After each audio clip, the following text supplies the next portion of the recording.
I had always been drawn to the sea, so when I heard about the old lighthouse, abandoned for decades, I couldn't resist. The locals spoke in hushed tones about it, warning me to stay away.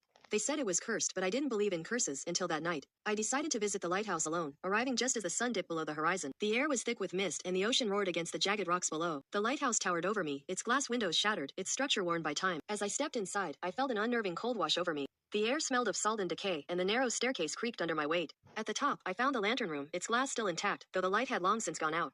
I approached the window to get a better view, but something caught my eye. A shape moving in the fog below. A figure, standing on the edge of the cliff, staring up at me. My breath caught in my throat as the figure raised a hand, its fingers long and twisted. I backed away, but as I turned to leave, the door slammed shut, trapping me inside.